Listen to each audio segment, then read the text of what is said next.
నమస్తే రమగారు. నమస్తే జయ. రమగారు, పిల్లలకి సంబంధించి హ్మ్. వాళ్ళకి కొంచెం ఒంట్లో బాగోకపోయినా లేకపోతే బాగా చదువుకోవాలన్నా భయపడుతున్నా మనం రకరకాల మంత్రాలు లేకుంటే చదువుకోవాల్సిన ఏదైనా దేవుడికి సంబంధించిన ఒక 2 లైన్లు పద్యాలు అలాంటివి నేర్పిస్తూ ఉంటాము. హ్మ్. హనుమాన్ చాలీసా చదువుకోండి అనో భయపడుతుంటే అట్లా చెప్తాం. హ్మ్. బాగా చదువుకోవాలంటే దానికి సంబంధించిన విధి విధానం ఉంటుంది. హ్మ్. అయితే జీవితంలో ముందుకు వెళ్ళాలి, వీళ్ళు ఎక్కడా ఇబ్బంది పడకూడదు, అంత సాఫీగా జరగాలి, ప్రతి తల్లిదండ్రి కోరుకుంటాం కదా. వీటికి సంబంధించి ప్రత్యేకించి ఏమన్నా ఉన్నాయా రమగారు? అంటే ఇప్పుడు మామూలుగా మంత్రాలు అనుష్ఠానాలు అందరూ చేయలేరు కదా జయ. ఫలానా మంత్రం ఆ మంత్రం చెప్పడం నాకే తెలీదు. మంత్రాలు అనగానే వాటికి ఒక విధి విధానం ఒక రకంగా పాటించాలి, ఒక నియమం, తర్వాత ఏమో గురువు దగ్గర నుంచి ఉపదేశం చాలా ఉంటాయి. అవన్నీ చేయలేకపోతాం. మనం తేలిగా ఏం చేస్తాం, శుక్లాంబరతనం నేర్పిస్తాం, ఇక ఆంజనేయ స్వామి మనోజవం దండకం నేర్పిస్తాం, దండకం నేర్పిస్తాం, వినాయకుడికి ఏవో 4 పద్యాలు నేర్పిస్తాం. అయితే తల్లులు చేసేందుకు ఒక మంచి ప్రక్రియ ఒకటి ఉంది జయ.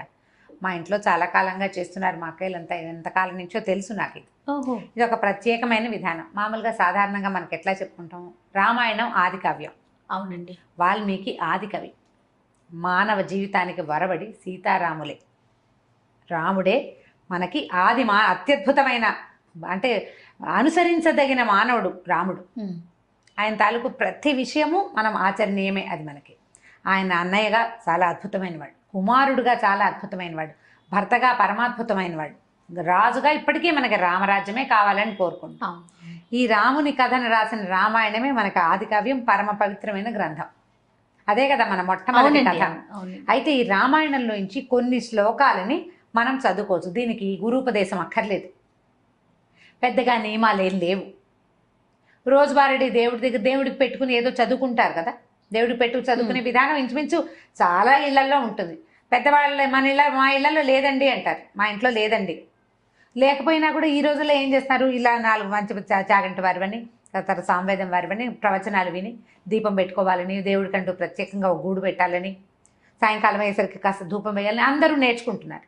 రెండోది ఏంటంటే, మనం ఉన్న ప్రస్తుత పరిస్థితుల్లో బలవత్తరమైన దైవ సహాయం కావాలని ప్రతి వాళ్ళు కోరుకుంటారు.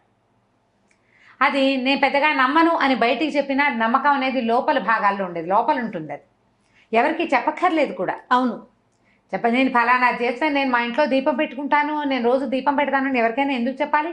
నేను అన్నం తింటాను అని చెప్పం కదా మనం. సహజంగా జరిగేది. దీపం పెట్టుకోవటము, దండం పెట్టుకోవటము కూడా అత్యంత సహజమైనవి. దండం పెట్టుకోవడం సహజం, దీపం పెట్టుకోవడం కూడా అలాగే మరీ సహజం. అది అలాగే అయిపోయింది. ఇప్పుడు దీపం పెట్టుకోకపోయినా ఒట్టిగా ధూపం వెలిగించిన, అగరవత్తి వెలిగించి దేవుడి పటం, ఏదైనా ఒక రాముల వారి పటము, ఒక వెంకటేశ్వర స్వామి పటము లేని ఇల్లు ఉంటుందా? హిందువుల ఇళ్లలో ఉండదు. ఎవరో ఏదో ఒక స్వామి దేవాలయం ఖచ్చితంగా ఉంటుంది. ఓ బాబా గారని, ఒక వినాయకుడని, ఓ కృష్ణుడని, ఓ రాముల వారని, ఓ నరసింహస్వామిని, ఆంజనేయ ప్రతిమైన ఉంటుంది. ఖచ్చితంగా ఒక్క దేవుడి ఫోటో అయినా ఉంటుంది. ఏ శుక్రవారమో శనివారమో ఎప్పుడో ఒకప్పుడు ఓ దండం పెడతాం. ఏదైనా భయం వేసినప్పుడు దేవుడా అని దండం పెట్టుకోవడానికి కూడా ఒక ప్రతిమ కావాలి మనకి. అవును. ఇట్లా ఎంతో కొంత చేసుకునేవాళ్ళు. దేవుడి కోసం ఏదైనా చేసుకోవాలి ప్రత్యేకంగా, పిల్లల భవిష్యత్తుకి బాగుండాలి అంటే రామాయణంలో కొంచెం ఒక ప్రత్యేకమైన ఘట్టంలో సీతాదేవి చెప్పిన 4 శ్లోకాలు చాలా అనుసరణీయమైనవి, ఆచరణీయమైనవి. సులువు, కష్టం ఏమి లేదు. శ్లోకాలు కష్టం కాదు. ఇది ఏ సందర్భంలో అమ్మవారు, ఇది సీత అమ్మవారు చెప్పారో చెప్దాం. సుందరకాండ అంటే ఎప్పుడు, ఇది సీతా అన్వేషణ అప్పుడు ఆంజనేయ స్వామి తదితరులు బయలుదేరారు సీతాదేవిని అన్వేషిస్తూ. రావణాసురుడు సీతను తీసుకెళ్లిపోయాడు. రామలక్ష్మణులు ఇద్దరు కిష్కిందకు వచ్చి సుగ్రీవుడితో స్నేహం చేశారు. సుగ్రీవుడు వీళ్ళ సఖ్యానికి బదులుగా కొంతమంది వానరులను పంపించి సీతను వెతికిస్తానని చెప్పాడు. ఈ సీతాదేవిని వెతకడానికి బయలుదేరి 4 పక్కలకి భూమి 4 చెరగలా వెతుకుతూ ఒక సమూహం, ఆంజనేయ స్వామి, అంగదుడు, తర్వాత జాంబవంతుడు కలిసి ఉన్న సమూహం ఏమో సముద్ర తీరానికి వెళ్ళింది. అక్కడ వాళ్ళకి సంపాతి అనే ఒక గద్ద వల్ల, జటాయువు యొక్క అన్నయ్య ఆయన వల్ల సముద్ర లోపల ఉన్నటువంటి లంకలో ఒక స్త్రీని ఈయన తీసుకెళ్ళాడని తెలుసుకున్నారు. అక్కడి నుంచి ఏం చేశాడు ఆంజనేయ స్వామి, మిగిలిన వాళ్ళంతా మేము ఇది దూకగలము, దాటగలము అని ఒక్కొక్కళ్ళు చెప్తున్నారు. మేము ఇంత దూరం వెళ్ళగలం, సముద్రాన్ని దాటగలం ఒక గంతులో అంటే. ఆంజనేయ స్వామి నిశ్శబ్దంగా కూర్చున్నారు. కూర్చుంటే ఈయన జాంబవంతుడు ఏం చెప్పాడంటే, మనందరికంటే కూడా ఎక్కువ శక్తిశాలి ఆంజనేయుడు, నువ్వు వెళ్ళగలవు అని. ఈయనకి ఈ కిష్కింద కాండలోనే ఇదంతా ఉంటుంది. సుందరకాండ స్టార్టింగ్ ఏంటంటే, ఆంజనేయ స్వామి తన శక్తిని జ్ఞాపకం చేసుకుని ఇక్కడి నుంచి ఎగిరి లంకానగర ప్రవేశం చేయటం. పూర్తిగా ఆంజనేయ స్వామి యొక్క తెలివితేటలు, ఆయన గొప్ప, ఆయన శక్తియుక్తులు, ఆయన యొక్క ఎంత ప్రభావాతిశయాలు కలిగిన వాడు, అవన్నీ కూడా మనకు సుందరకాండలో కనపడతాయి. ఈయన అక్కడికి వెళ్ళాడు, సముద్ర లంఘనం చేశాడు, లంకిణిని పడగొట్టాడు. అశోకవనంలో సీతాదేవిని చూసి ఇప్పుడు రాజును చూడాలి, ఈ లంకకి రాజు ఎవడో అతన్ని కలుసుకోవడం కోసం అశోకవనాన్ని ధ్వంసం చేసేసాడు. వాళ్ళు పట్టుకున్నారు. వచ్చిన వాళ్ళని కొంతమందిని సంహరించేశాడు. అక్షకుమారిని సంహరించి బ్రహ్మాస్త్రానికి కట్టుబడి, అది కూడా కేవలం బ్రహ్మయందు గౌరవం వల్ల, అంతేగాని బ్రహ్మాస్త్రాన్ని కూడా ఆయన కట్టుబడ్డు. ఆయన ప్రధాన లక్ష్యం ఏంటి? రాజును చూడాలి. బ్రహ్మాస్త్రానికి తల ఒగ్గి వెళ్ళాడు. వెళ్ళిన తర్వాత ఇది చెప్పాడు, మీ సీతాదేవిని మాకు ఇచ్చేసేయి అని. రావణాసురుడు ఒప్పుకోవాలి, చంపేయమన్నాడు. అయితే దూతోనవత్స్య అని చెప్పాడు విభీషణ్. దూతను చంపకూడదు అంటే నిజం, చంపకూడదు. అయితే ఇది వచ్చింది దూత మానవుడు కాదు, వానరం. వానరానికి ప్రధానమైనది ఏమిటి? తోక. ఆ వాలానికి నిప్పంటించండి, దీని రోగం కుదురుతుందన్నాడు ఆయన. ఈ వచ్చిన ఆంజనేయుణ్ణి ఒకడు సముద్రం మొత్తాన్ని లంఘించి 100 యోజనాలు దాటగలిగిన వానరం సామాన్యమైనది కాదన్న ఇంగితం పడలేదు రావణాసురుడు. వ్యామోహం అలాంటిది. వ్యామోహం, తన శక్తి మీద ఆయనకున్న అపారమైన విశ్వాసం, నమ్మకం, దాంతో తోకకి నిప్పంటించారు. ఈయన ఏం చేశాడు? తన తోకకి నిప్పంటితే ఊరుకోకుండా లంకకి నిప్పంటించాడు. ఎప్పుడైతే ఈ వచ్చిన కోతికి, అశోకనవనాన్ని పాడు చేసిన కోతికి తోకకి నిప్పంటించారని తెలిసిందో సీతాదేవి వెంటనే అగ్నిదేవుణ్ణి ప్రార్థించింది. ఇది ఎక్కడుందంటే సుందరకాండలో 53వ సర్గలో ఉంది. 28, 29, 30, 31 4 శ్లోకాలు. ఈవిడ ప్రార్థించింది అగ్నిదేవుణ్ణి. ఇది పిల్లలకి ఎట్లా కనెక్ట్ చేస్తారు అంటారు ప్రశ్న. ఇప్పుడు ఆవిడ అగ్నిదేవుడిని ఏమని ప్రార్థించిందంటే, ఆంజనేయుడు పట్ల చల్లగా ఉండు అని. అగ్ని దాహకత్వమే అతని లక్షణం, కాల్చటం ఆయన గుణం. అవునండి. ఒక వానరము తోక, దాని నిండా వెంట్రుకలుంటాయి. వీళ్ళేమో నూనెలో ముంచిన బట్టలను చుట్టారు. కాల్చకుండా ఉంటుందా? ఉండదు. అంత ప్రచండంగా కాల్చవలసిన అగ్నిని నా యొక్క పాతివ్రత్యం వల్ల, నేను ఎలాంటి దాన్నో, నా గొప్ప, నా భర్త, నేను, మా లక్షణాలు, నన్ను కాపాడడానికి వచ్చినవాడు, నన్ను కాపాడాలని కంకణం కట్టుకున్న సుగ్రీవుడున్నాడు, ఇదంతా నిజమైతే నువ్వు అతనికి చల్లగా ఉండాలి అని చెప్పింది. రాముడి గురించి చెప్తుంది. యద్యస్తి పతి శుశ్రూష యద్యస్తి చరితం తపః యది చాస్తి ఏకపత్నీత్వం శీతో భవ హనుమత అని. సీత కాదు, సీత మెలికశ. యద్యస్తి పతి శుశ్రూష, నేను నా భర్తకి శుశ్రూష చేసి ఉంటే, యద్యస్తి చరితం తపః, నేను చేసిన తపస్సు ఏదైనా ఉంటే, యది చాస్తి ఏకపత్నీత్వం, నా భర్త ఏకపత్ని వ్రతుడైతే, సీతోభవ హనుమత, ఆంజనేయుడికి చల్లగా ఉండు అని. ఎట్లాంటిది? రాముడి క్యారెక్టర్, సీతాదేవి క్యారెక్టర్. భగవంతుడు భగవతి, దేవుడు దేవి, వాళ్ళ యొక్క గొప్పతనమే ఇందులో ఉంది. ఆవిడ అడిగింది, ఇట్లా చెప్పిందనమాట. తర్వాత ఎదికించిదనుక్రోశస్తస్య మయ్యస్తి ధీమత ఎదివా భాగ్యశేషో మే సీతోభవ హనుమత. ఎదిగంటే నా పట్ల నా భర్తకి బాధ ఉంటే, నా మీద అనుక్రోశం, అయ్యో నేను ఇలా తప్పిపోయాను, నేను నన్ను ఎవరో తీసుకుపోయారన్న దుఃఖం నా భర్తకు ఉంటే, ఆయనకు ఉందా లేదా? ఎంత బాధపడుతున్నాడు సీతాదేవి కోసం. వాడి మహా నరకం అనుభవించాడు రాముడు ఆమె లేకపోవటం వల్ల. ఎదివా భాగ్యశేషుడు, నా గనక కొంచెమైనా అదృష్టం ఉంటే ఇతనికి చల్లగా అవ్వాలి నువ్వు. బా, ఆవిడ అదృష్టం ఏమిటి? ఆంజనేయ స్వామి రావడం. ఏడాది సమయం ఇస్తే ఏడాది లోపలే ఆమెను వెతుకుతూ ఒకడు రావటం, ఆ వచ్చిన వాడు ఈమె ఇక్కడ ఉందని వెళ్ళి వెనక్కి వెళ్ళి చెప్పడం, వాళ్ళంతా వచ్చి ఈమెను రక్షించడం, సంవత్సర కాలంలోనే ఆవిడ అదృష్టమే అది. ఆవిడ ఏడాది టైం పెట్టింది. ఏడాది తర్వాత అయ్యి ఉంటే ఈవిడేమయ్యేది? కథ మారిపోయేది కాదు పూర్తిగా. ఎది మాం వృత్త సంపన్నాం తత్సమాగమలాలసాం సవిజానాతి ధర్మాత్మ సీతోభవ హనుమత. ఇప్పుడు నేను ఎలా ఉన్నానంటే, భర్తని కలుసుకోవాలన్న ఇదే ఉంది నా మనసులో. అది ఉన్నట్లయితే, నాకు నా భర్తని ఎంత కోరుకుంటున్నానో నా భర్తకి తెలిసినట్లయితే, నువ్వు ఆంజనేయుడికి చల్లగా ఉండు, సీతోభవ హనుమత, ఆంజనేయుడికి చల్లబడు. ఇప్పుడు రాముల వారికి సీతాదేవి మీద ఎంత ప్రీతి, ఎంత ప్రగాఢమైన అనురాగం ఉన్నాయో సీతాదేవికి అంతే లెవెల్లో ఉంది.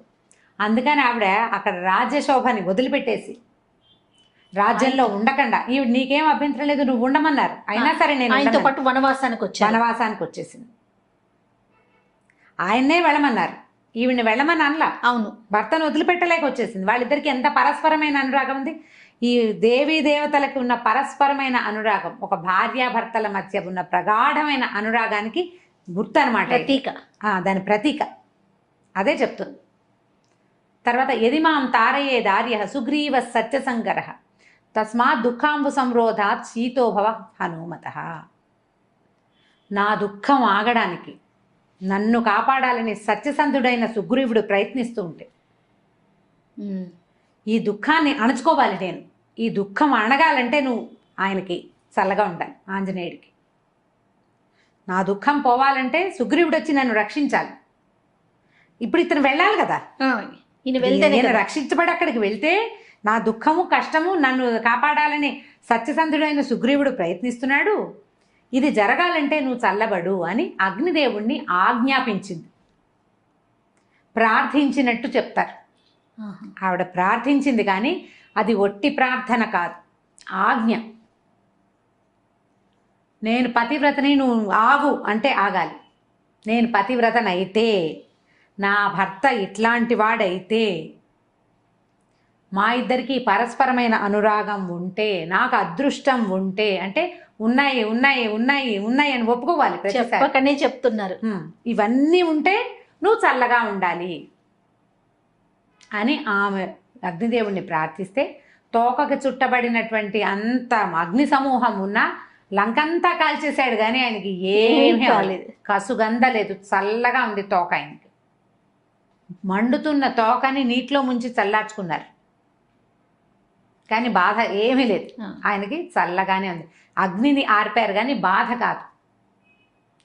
ఈ 4 శ్లోకాలని తల్లులు గనక చేసుకుంటే, ప్రత్యేకంగా కుమారులకని చెప్పబడింది కానీ సంతానం కోసం, అమ్మాయిలు కానీ అబ్బాయిలు కానీ, పిల్లల భవిష్యత్తు పట్ల, వాళ్ళు ఎక్కడికైనా వెళ్తే అక్కడ ఏదైనా ప్రమాదాలు ఎదురవుతాయన్న భయం ఉన్నా, పిల్లల తాలూకు సెటిల్మెంట్ మీద మనకి భయాలు అవి ఉండి జాతకాల్లో ఇబ్బందులు ఉన్నాయని, లేకపోతే అవకాశాలు రావట్లేదని బాధలు అవి ఉన్నా కూడా ఇది అలవాటు చేసుకోవాలి. ఇన్నిసార్లు చదవాలన్న నియమం లేదు. నియమం పెట్టుకోవడానికి ఒక చిన్న పద్ధతి ఉంది, కావాలంటే చెప్తాను అది కూడా. రోజువారీ మనం చదువుకునే స్తోత్రాల్లో ఈ 4 శ్లోకాలు చదువుకోండి. చాలా సింపుల్. 53వ సర్గలో ఉన్నాయి. తప్పకుండా 28, 29, 30, 31 డిస్క్రిప్షన్ బాక్స్లో పెడదాం ఈసారి. లాస్ట్ టైం పెట్టలేదని అందరు అడిగారు. ఈ శ్లోకాలు 4 వితౌట్ మిస్టేక్స్ పెడదాం తప్పకుండా. సో ఇవి గనక చదువుకుంటే పిల్లల భవిష్యత్తుకి భయం ఉండదు, భద్రత ఉంటుంది. భగవంతుడు వాళ్ళ వెనకాల నిలబడి కాపాడతాడు. రామాయణంలో ప్రతి అక్షరము మంత్రమేనని చెప్తారు. ప్రతి శ్లోకానికి దానికి ప్రత్యేకమైన శక్తి ఉంది. ఈ 4 శ్లోకాలకి ఉన్న శక్తి ఏంటంటే కాల్చవలసిన అగ్ని చల్లబడిపోవటం. అగ్ని చల్లబడిపోయిందంటే చూడండి. ఇప్పుడు సీతాదేవి ఆంజనేయ స్వామి కోసం కోరింది, ఒక తల్లి కుమారుడు కోసం కోరింది. అట్లా మనం గనక మన పిల్లల కోసం కోరుకుంటే ఈ పని అవుతుంది. ఒకవేళ మనకి ఏదైనా ప్రత్యేకమైన సమస్య అలా ఉందనుకోండి, 40 రోజులు పెట్టుకోండి. అది ఎట్లా చేయాలంటే ఈ పిల్లల జన్మ నక్షత్రం నాడు మొదలుపెట్టి 40 రోజుల పాటు రోజుకి ఇన్నిసార్లు అని, అది మీరు 11 సార్లు పెట్టుకోవచ్చు, 21 సార్లు పెట్టుకోవచ్చు, 40 సార్లు కూడా పెట్టుకోవచ్చు. ఈ 40 రోజులు అయిన తర్వాత ఎక్కడైనా ఒక ఆంజనేయ స్వామి దేవాలయంలో పానకం చేయించటము, ఏ వడమాల వేయించటము, ఆకుపూజ చేయించటము, అట్లా ఏదైనా చేసుకోవచ్చు. నిత్యము ఇట్లా 40 సార్లు అట్లా ఎక్కువ సార్లు చేస్తారనుకోండి, ఓ చిన్న గ్లాసు బెల్ల పానకాన్ని నివేదనగా పెట్టండి ఆంజనేయ స్వామికి. చాలా ఫలితం లభిస్తుంది. వీటితో పాటుగా శ్రీరామనామాలు చదువుకోండి. ఇవి చదివాక శ్రీరామ జయరామ సీతారామ అట్లా తారక మంత్రాన్ని కనుక చదువుకుంటే ఎక్కువ సార్లు మంచి శాంతిగా ఉంటుంది, చాలా ఉపయోగపడుతుంది. ఇప్పుడు మనం ఎలా అంటే ఇలా ఏదైనా ఒక శ్లోకాన్ని ఒక స్తోత్రాన్ని సొంత విషయాల కోసం వాడుకోవచ్చా అని ప్రశ్న వస్తుంది సాధారణంగా. తప్పకుండా వాడుకోవచ్చండి. మహర్షులు మనకు అందించింది మన జీవితాలు బాగుపడటం కోసమే. ఇప్పుడు దుర్మార్గుడైన కుమారుని కాపాడాలని అలాంటి భావాలతో ఉన్నా కూడా పిల్లలకి సజావైన ప్రవర్తన. కరెక్ట్. వాడు దుర్మార్గుడు, వాడు ఏదో చెడ్డ పని చేశాడు, వాడు రక్షించబడాలి, వాడు జైలు అయిపోకూడదు, ఏదో దొరికిపోకూడదు అని భావించి మీరు చదువుకుంటున్నారు అనుకోండి, అది కూడా తల్లుల ఇంటెన్షన్ ఏంటి, నా పిల్లాడు బాగుండాలని. బాగుపడతారు పిల్లలు. దుష్ప్రవర్తన ఉన్న పిల్లల కోసం కూడా ఇది తల్లులు గనక చేస్తే వాళ్ళ ప్రవర్తనలో కూడా మార్పులు వస్తే చాలా ఉపయోగపడుతుంది. మనకి పూర్వం నుంచి పెద్దవాళ్ళు చెప్తున్నదే రామాయణ అంతర్గత శ్లోకాలు ఇట్లా చాలా చోట్ల మనకు చెప్పబడతాయి. ఇది ఎక్సలెంట్గా పిల్లలకి సహాయకారిగా ఉంటుంది, తల్లులకి మనోధైర్యాన్ని ఇస్తుంది. ఆలోచించి చేసుకోండి నిదానంగా. చాలా అద్భుతమైన విషయం చెప్పారు రమ్మగారు. నమస్తే. నమస్తే.